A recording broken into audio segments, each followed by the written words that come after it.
Hey yo, what's good? What's poppin'? What's happening with you all? It's your boy Gold Phoenix in the flesh. Rise from the ashes and be blessed. You already know what it is. Listen up.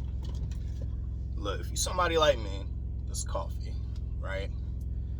And you put milk in your coffee, amongst other things, I highly suggest you get you one of these. Some milk frother. Look at that. And mind you, this is oat milk, so I assume regular dairy milk would do even better. Look at that. Beautiful. Beautiful. Now I'm gonna mix that joint up, let the foam cream it, let the foam die down a little bit. I'm gonna pour the rest of that in there, or as much as I possibly can. But anyway, we got into a little bit of a situation last night. Going up, what's it called, the I-90. There was a road closure, and my load was due a few hours ago. It was due this morning. It's 9:30. It was due at 6 in Minnesota. Well, nothing you could do, right? I had to shut it down. Load got rescheduled. Now I have to backtrack to the terminal, drop the load off there.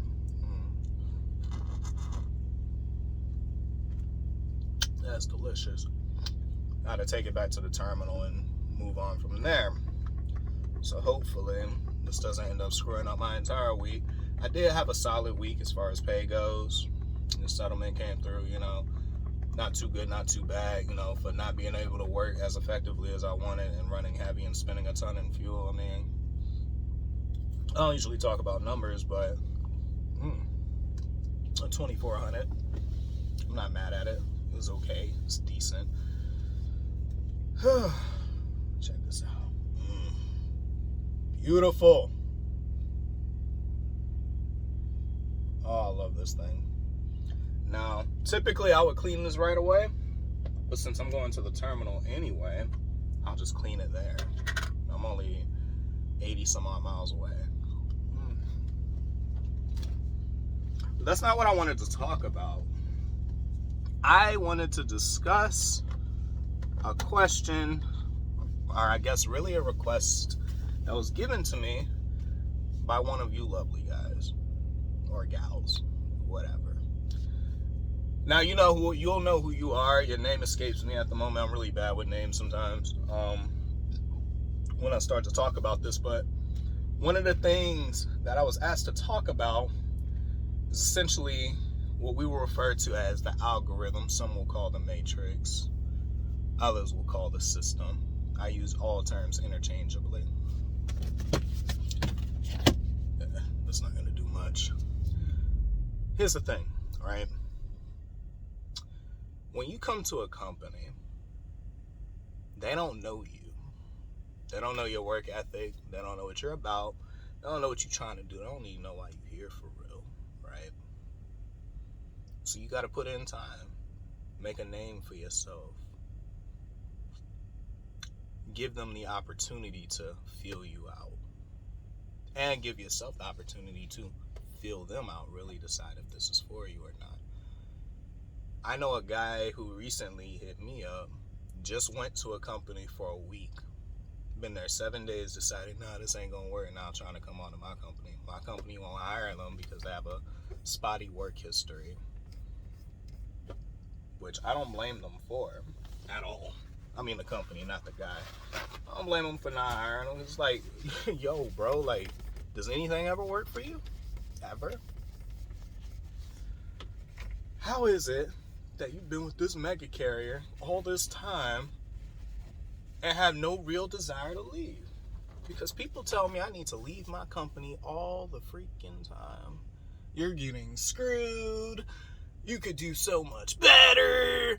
I done heard it all, right? But here's the thing, bro. I'm cool with what I make over here. I'm totally happy with the amount that I make here. Would more be appreciated? Yeah, sure, why not? But I know for a fact, I've been here long enough to work their system. I have a rapport with my fleet manager. Not only that, but I also had a leg up coming into it. This is something I've always been honest about. But my father has worked with the same guy for years. So I came in under his tutelage. I have his name. I have a certain level of prestige and I guess you could say so. That comes with my last name. You know what I'm saying? So I honestly came here with more of an advantage than a lot of people have. I've always been open about that. It's just the truth. You know, I didn't have to start from, I guess you could say, ground zero like a lot of people. And this is foreign, whatever. No, this guy knows exactly who I am, and he works with me to a certain degree. I work hard because I have to maintain my father's image. Well, partially because I have to maintain his image. If I screw up, it makes him look bad. So I have to take my job very seriously. At the same time, he can't screw with me because he's afraid he'll hear from my father. You see how that works? He doesn't want to have any issues with him like he did in the past, because he left for like a year before he came back, right? With that being said, how does the algorithm work? When you start with a company, or when you get out of training with a company or anything of that nature, one of the first things that they're going to do is feel you out, whether you go company or you go lease. I went lease right out of school, right? They're going to feel you out. And what I mean by that is they're going to throw what I will call tester loads at you. They're going to see how you run. They're going to see how you manage your time. They're going to see how often you stop. They're going to see how long before you stop. They're going to see where you're stopping at, where you spend the most time. They are watching every little thing. You're under intense scrutiny, whether you realize it or not, right? After a little while of doing that, then you'll start to see the loads that they give you begin to adjust. So if you're somebody who runs a tight schedule, well, they're going to start giving you tighter loads. And when they give you tighter loads, you are able to squeeze more of those loads within a week. Or even if you get to a certain point, like the situation I just had this past week, I had a delivery that extended past my payroll. So I was still sitting in the dot door, couldn't scan in my paperwork and all that stuff to get it on this week's payroll. I still ended up having a solid week this week. And that load ended up jump starting my next week. So I'm $1,000 ahead for the week. You see what I'm saying? So the money itself is just going to balance itself back out. If you're somebody who runs all loosey-goosey, you stopping everywhere or whatever, well, you're going to end up like another guy that I know and be the fall guy. You're going to end up getting all the loads that no one wants to do. Nobody will want to do. What you want is to be the guy that they can trust. The guy that they know, if I put this on your truck, it will get done safely, professionally, and on time.